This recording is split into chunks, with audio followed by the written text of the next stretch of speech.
This week we are working on those red sashings. I am going to add the sentence that inspired me to design and make this quilt. Good morning, my name is Lorrie. Welcome to my channel. We are quilters. Today is Build a Block Wednesday and we are working on the Study in Scarlet quilt. Today, let me lay my notebook down there. Today we are going to work on adding the sentence from the book to the quilt top. I have a printable in the notes down below. If you hit the more word, it will bring it up and you will be able to use it if you are doing hand embroidery, or if you're doing machine embroidery, you can use it to type in the information you need to.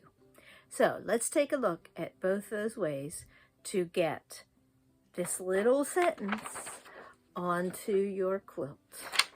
Now, I am fortunate enough to have a light table that I can use to do this. If you don't, you can always tape your paper to a window and tape your fabric. And I have my 2.5-inch strips. Now, if I were going to actually do it this way, I would fold this and iron it a bit so I had a line running right there so I could tell the middle, so I could line it up. So let me turn on the light table and you can see the words right through the light table.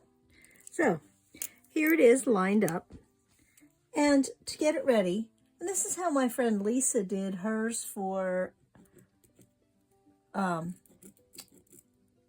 wall hanging to honor her parents. And it doesn't have to be perfect. And you could make this bigger or smaller. But if I pick it up, you can see it enough that you would be able to do stem stitch or straight stitch. We did that back in the embellishment series, and it goes quickly.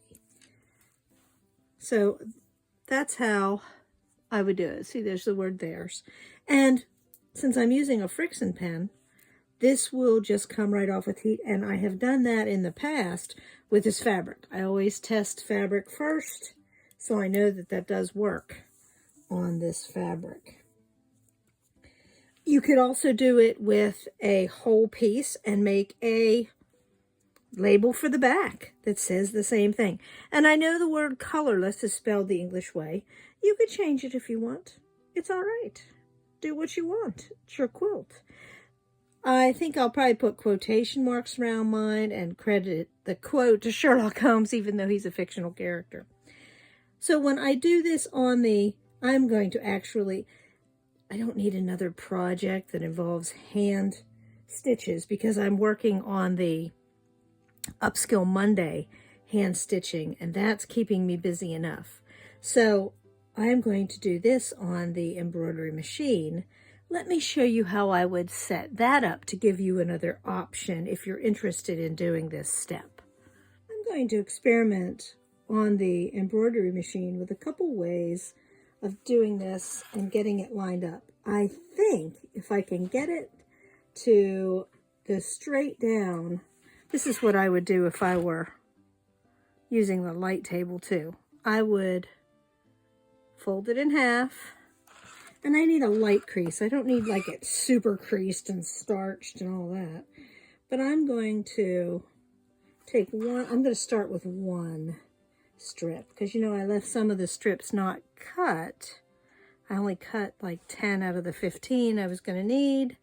And because I'm going to add more to it, I'm going to need some more than that. But that's beside the point. So I'm folding in half and pressing.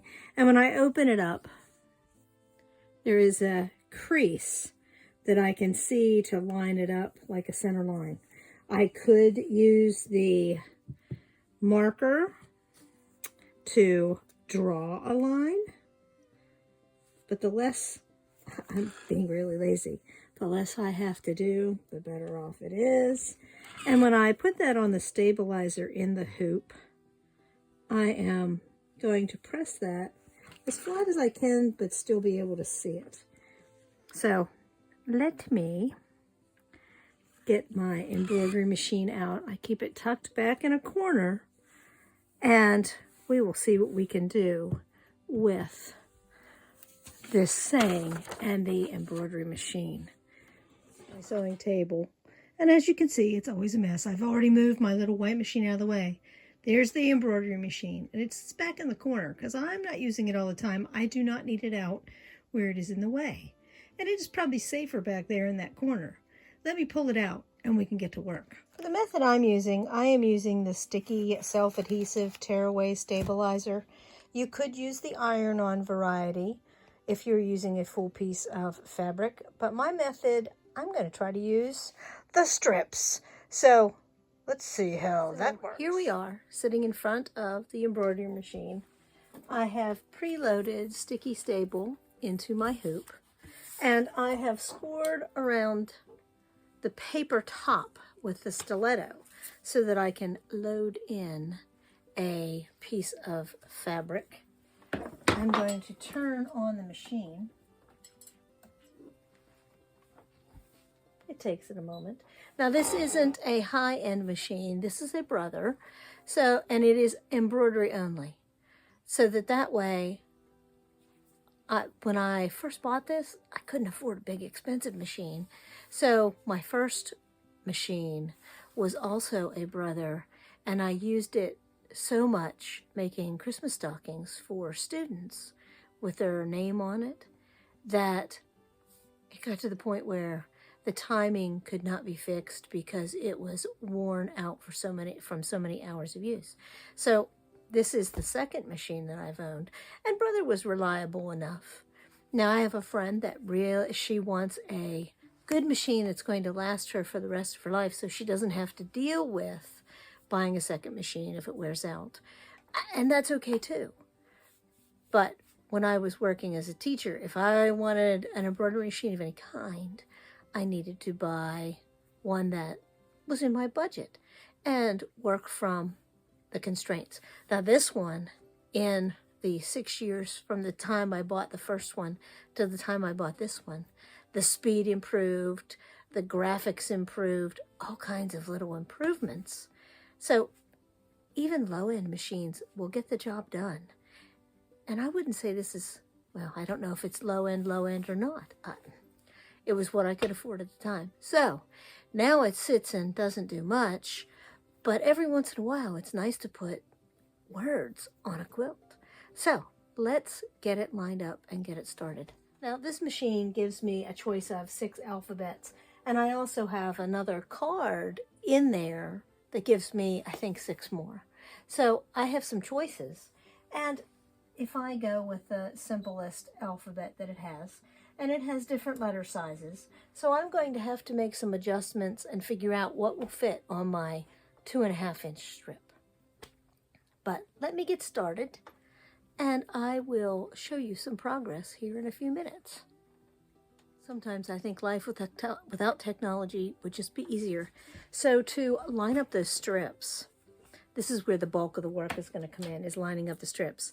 So I have loaded this, and I have decided that the furthest over I could go on the machine, and then I mark the center, because my strip center will go right there. And I've only folded the paper back to where that center will go. So I will put it on, and then as it's on there lined up, I will pull the paper back a little more so I can do a row. Now this is slow going because it's only a few words at a time. Like I said, sometimes high tech is not always best. Depends on how you want your words to look. Hand embroidered might be faster, actually. Just saying. Let me get back to work here. As you can see behind me, the machine is silent and off. I finished up all the machine stitches. Let me show you what I've got. So it took 3 hoops worth of stuff. Let me show you how I did this with the hoop that's still attached. I put a strip in there. I put it up to, I knew I could stitch that far. That was where the center is of that is where it is. And then after I stitched that one, I would pin it up out of the way so I could get more on there. If I had done it with just a straight piece of fabric, I would have gotten 2 strips out of it, and I would have had a lot of waste. So I did it that way.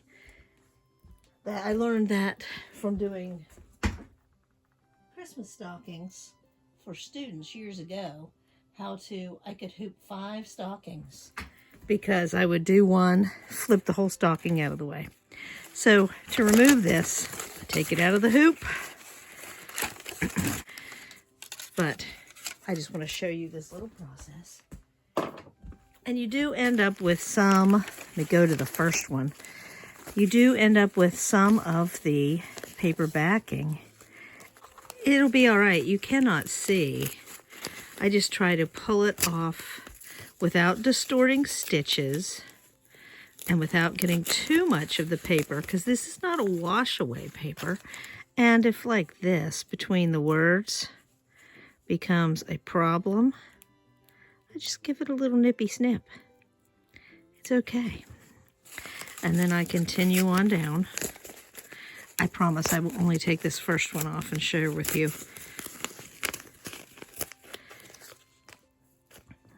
And then I'm going to clean up anything that's on the back real quick. Okay. So then I'm going to iron that flat, but I need to figure out what this space is so that I can trim the ends. I need, between the letters, is a little bit over 1/2 inch. That one is 1/2 inch. So we're going to go with it's 1/2 inch, plus I need another 1/4. So 3/4 is what is going to, when I join the fabric together, is going to make that space look the same. So I have my straight at the top, my straight at the bottom, 3/4 trim, and then I can join it with the next section and there won't be a noticeable weird gap.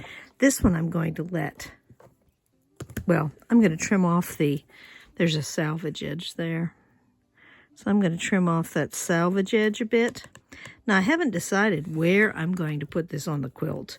So I'm just going to join the pieces together, and I need to trim off these little threads, and that makes it look much better. And then it gets pressed, and you're thinking, wow, that's tiny and tight, and yes, it is. And sometimes there's a stray thread, and it'll look amazing when it's all trimmed out. Sometimes when you buy a t-shirt that has stitching, they don't even trim these little threads out. For the cost of something that is custom lettered, you would think they'd always trim those out, but they don't. But it's amazing what difference that can make. Just that little snippety snip, and away we go. And when you're sitting there at the machine, you can see if there's, because if you ever think that for an instant you can walk away from a quilting machine or an embroidery machine, that's when they teach you a lesson and go, hey, you're not paying enough attention to me. And they jam or eat the fabric or the thread breaks. You have to sit right there and babysit them. There is no escaping them. Almost done. Every little thread, and there's a joiner between every little section. The hardest ones are the dot and the eye. And there's one there between the quotation mark.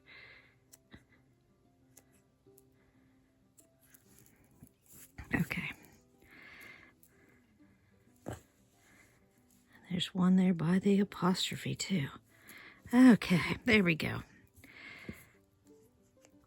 So there is the first set of letters, and I will, like I said, I will join them together, and I will have my sentence all ready to go. I'm just going to put it back in the box with the rest of the strips, and decide its placement later. Here are a couple of the pieces joined together, and you can see that it looks like one continuous strip. I have pressed open on the back, and there's still some threads on the back.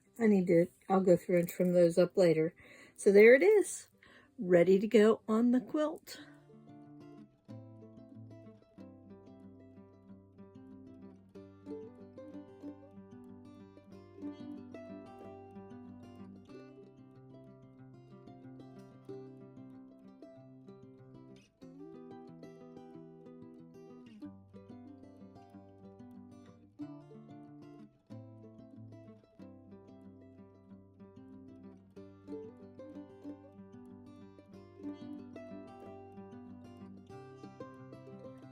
So I hope that you have enjoyed this little session of what you can do with your Scarlet strips, and that you have time to give it a try.